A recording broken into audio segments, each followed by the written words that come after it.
It's been a long time since the SS Klondike navigated the rivers of Canada's Yukon Territory. These days it takes a well-earned rest after many years of making the 900-mile round trip between Whitehorse and Dawson City. For in its heyday, this boat and other sternwheelers like it became the difference between prosperity and disaster.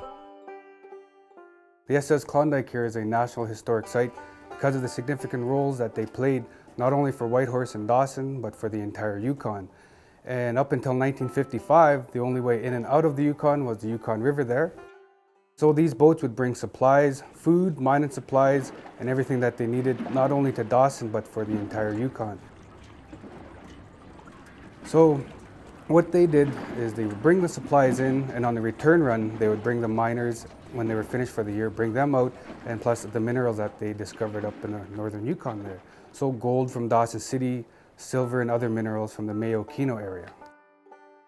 From the 1860s, sternwheelers were the centrepiece of the Yukon's transportation system, but those days couldn't last forever. Well, in 1955, by that point, the highway was completed up to Dawson City and then over to Mayo. And it's just a lot cheaper to pay one 18-wheeler truck driver instead of 23 crew per boat and all the woodcutters along the river. So 1955, that marked the end of the sternwheeler era. These days, the SS Klondike is a museum set up to look like it would on the run between Whitehorse and Dawson City.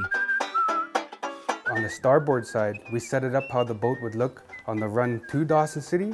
And on the port side, you see all the ore bags. That's how the boat would have looked inside on the return run from Dawson City. And the barrels in the middle, they all contain alcohol, so they would transport them to Dawson, bring all the minerals back.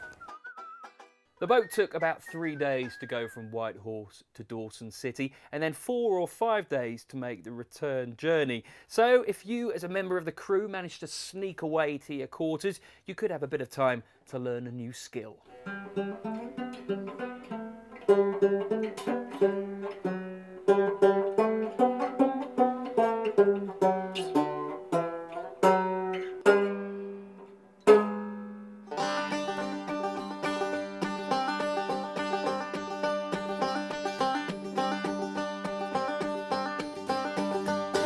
The engine crew, they played a very important role because that was the muscle of the boat. And they had to communicate with the pilot upstairs. They didn't have any radios on board, so they put in the telegraph system.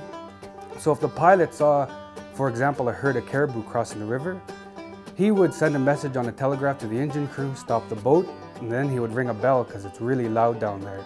So they would hear the bell, see the message, do his request, and match up his request on the telegraph system.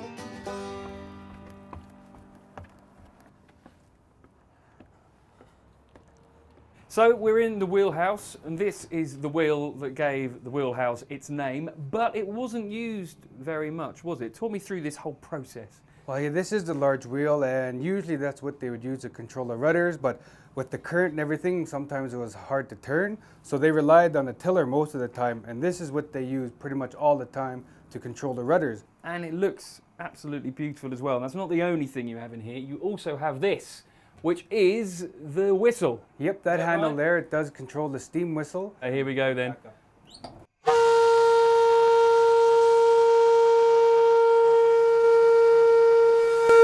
Whoa! That was a lot louder than I thought it would be. Okay, I'll be control of the wheel then. We've woken up the neighbourhood. Full steam ahead.